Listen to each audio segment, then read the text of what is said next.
हाँ तो नमस्कार दोस्तों। आइए किरचॉफ्स जंक्शन रूल पर एक बहुत ही मजेदार सवाल करते हैं। जैसा कि आप डायग्राम में देख पा रहे हैं, मैं क्वेश्चन पढ़ता हूं। Figure shows the current in parts of electrical circuits, then current I is equal to. ये जो करंट आई यहाँ पे आपको दिखाई दे रहा है, वो पूछ रहा है आपसे कि आई होगा कितना। ठीक है, तो इसे हम लोग सॉल्व करेंगे किरचॉफ्स किरचॉफ्स जंक्शन रूल से। किरचॉफ्स जंक्शन रूल से। ठीक है, तो सबसे पहले जानते हैं किरचॉफ जंक्शन रूल क्या कहता है। मान लीजिए कि मेरे पास डिफरेंट पार्ट से करंट किसी एक पॉइंट पर आता है। लेट अस सपोज ये डिफरेंट डिफरेंट वायर्स है मेरे पास, और डिफरेंट वायर से करंट किसी एक पॉइंट पर रीच करता है, पहुंचता है। मान लीजिए इसमें करंट I1 है, करंट I2 है और करंट I3 है। और फिर यहां से ये तीनों करंट जो हैं वो मिलने के बाद अलग अलग रास्तों में चले जाते हैं eight the same moment of time. मान लीजिए ये करंट I4 है और ये वाली करंट जो है वो I5 है। तो ये जो पॉइंट है, इस पॉइंट को हम लोग नाम देते हैं जंक्शन। इसी पॉइंट को नाम देते हैं जंक्शन। और इसी की वजह से इस रूल का नाम कहलाता है जंक्शन, किरचॉफ्स जंक्शन रूल। इसे किरचॉफ्स करंट लॉ या शॉर्ट में केसीएल के नाम से भी जानते हैं। तो इस रूल के according at the junction at the junction हम एक इक्वेशन लिख सकते हैं जो कि बहुत सिंपल है, आप भी समझ रहे होंगे।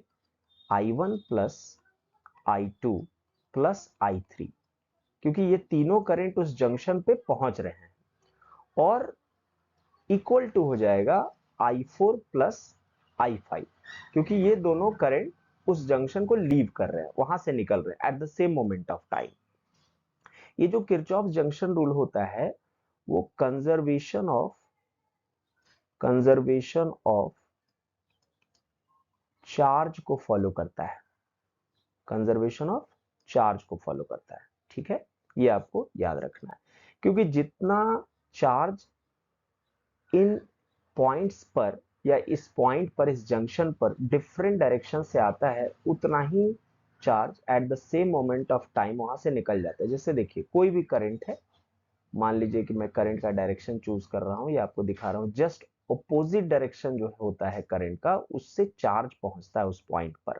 तो जैसे I4 और I5 से चार्ज जो है उस जंक्शन पे पहुंचेगा, eight the same moment of time उतना ही चार्ज I1 वाले रास्ते से, I2 वाले रास्ते से और I3 वाले रास्ते से तुरंत निकल जाएगा।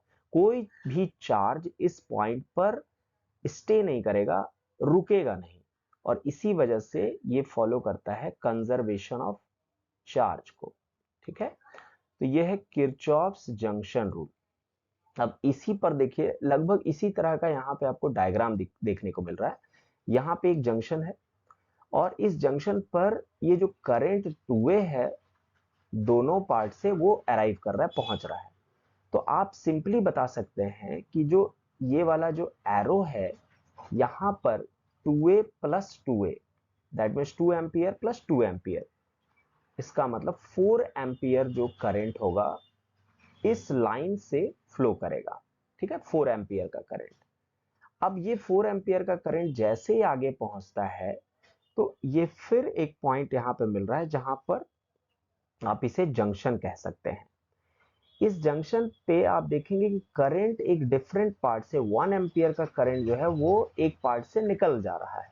तो इसका मतलब है कि जब हम इस वाले पार्ट में करंट कैलकुलेट करेंगे तो हमें लिखना होगा 4 एम्पियर माइनस 1 एम्पियर। ठीक है, क्योंकि 4 एम्पियर में से 1 एम्पियर का करंट दूसरे रास्ते से निकल गया एट दिस जंक्शन, है ना। तो मेरे पास यहां पर कितना करंट बचा, 3 एम्पियर। अब मेरे पास टोटल करंट 3 एम्पियर है इस वाले रास्ते में। फिर से जब ये करंट आगे बढ़ता है तो यहाँ पे फिर से एक जंक्शन इसे मिलता है।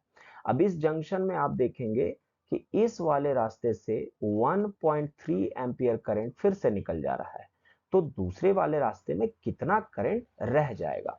तो दैट मीन्स 3 एम्पियर में से 1.3 एम्पियर अगर निकाल दें तो आप सिंपली बता सकते हैं कि यहां पर 1.7 एम्पियर का करंट बचेगा, जो कि आपके ऑप्शन नंबर ए में दिया हुआ है। तो इसलिए ऑप्शन नंबर ए आपका करेक्ट ऑप्शन हो जाएगा। तो 1.7 एम्पियर आंसर है।